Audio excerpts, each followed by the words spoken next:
All right, now Sandy, what has happened to your poor sweet body?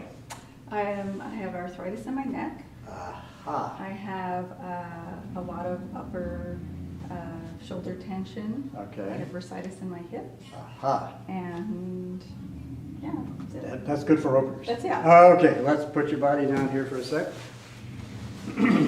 Now, let me clarify a couple things here because this is very important. Itis means inflammation of, okay? So when you say I have arthritis, I have bursitis, I have ileitis, whatever you call it, doesn't matter. Arthritis, arthros, joint, itis, inflammation of. So you got inflammation of the joint. We already know that because it hurts. Okay, you tell the medical doctor, I hurt in my shoulder. Oh, you have arthritis. I know that. Tell me why it got there. Okay, so if we examine the body, take a look at any body at all, there are just a couple of access routes that we have to get inside. One is this big gaping hole in the front of your face here, and the other comes in from the other side. Now, the only other way you can get in is through the skin. If you damage the skin, you can get something into the body. Otherwise, it's going in through your mouth and down through your digestive system. So, were you born with arthritis? No, No. Did you have arthritis while you were a kid? no. No. Okay. So something happened along the way. Okay, let's go back to our original conversation. How can things get into the body to change it? The only way is here. So my point here in this discussion is that you ate something that your body cannot deal with. It then takes it to try to store it someplace in the cupboard somewhere where nobody will see it.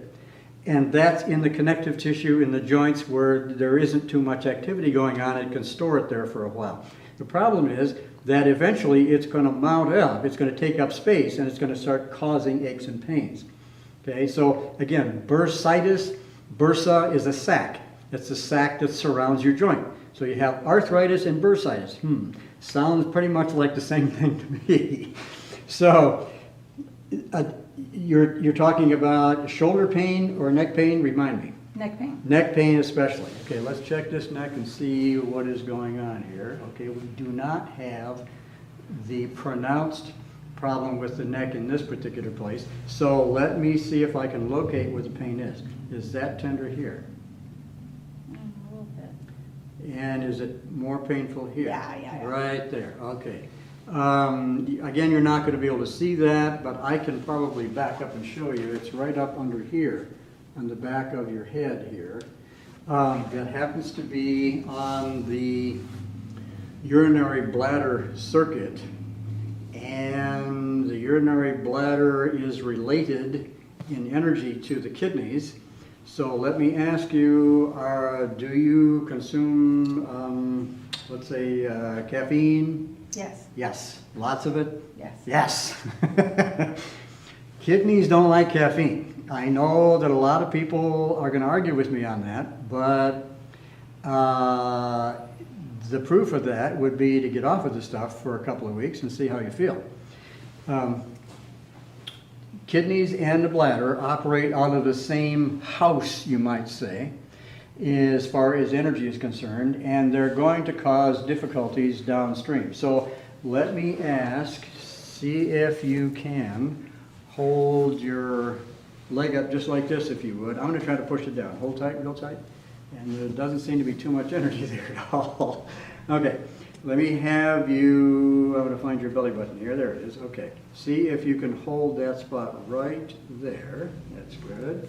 And once again, I want to hold up tight. Okay, so there is a little difference in strength. Okay, that tells me, well, I know that this particular spot is on the kidney power circuit. So in other words, I'm just throwing a jumper cable on here. I'm artificially stimulating the energy circuit for this muscle that we just tested. And we found that there's nothing wrong with the muscle. The muscle's fine, it's working fine. Good. But it doesn't have any power because the kidneys are sapping all the energy because of the stuff you're putting into your body. Okay, now, part of the kidney's job, of course, is to filter out materials that your body can't use. One of the main issues, you're more than likely also dealing with a lot of sugar. Not too much? Not too much. Not too much. I always like to play with that word, not too much.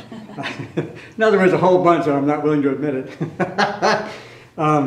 The major issue in this particular situation, though, is the kidney circuit. That would give you pains in the neck, pains right in through here, in the back, up in this area, and tension up in the shoulders, right up and through here especially. And this muscle is tight as a drum. Yeah. Okay, this particular muscle here and the psoas muscle that powers your leg here that we just tested, that's your soccer kicker muscle, this one here. Okay, these two muscles here serve as reserve energies for the kidney circuit.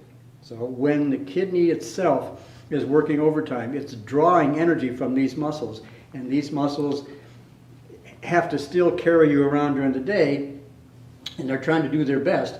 And what happens is, of course, they get real tight, and that hurts, and that puts pressure right up here against your head, all the way down through your neck and through here. It's going to hurt, and also up in through this area here, maybe a little tender. Ouch, she says yes. Okay.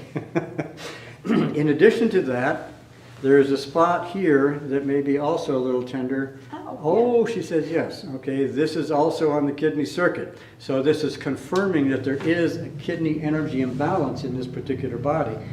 I would suggest very strongly reconsidering the things that overload the kidney. Now, what you're dealing with here is caffeine, excess sugar, and a lot of meat, red meat. It breaks down into uric acid, and uric acid overloads the kidney. So I don't know what your dietary habits are, but there's something that's bothering your kidneys. Another thing that you might also consider is that kidneys are associated with the emotion fear. So if there is fear in your life someplace, that can affect the kidneys negatively. Stress, fear, anxiety, all that stuff will impact the kidneys negatively. It can also go the other way. In other words, when you stress your kidneys, you can end up being fearful. So it's a two-way street. Okay? So in this particular case, we do have a kidney function, or dysfunction, I should say, and it's because of what you're putting into your system and because of your environment. There could be stresses in your environment that are causing that stress on the kidneys. But unless and until you deal with the kidneys, aches and pains here, pains up and through here, pains up and through here are going to continue. Now, that's the price that you pay for doing what you do. You have a choice. I mean, you can choose to keep your pain and keep doing what you're doing, or change what you do and get rid of the pain. That's your decision. What you do. Okay. Okay. Thank you.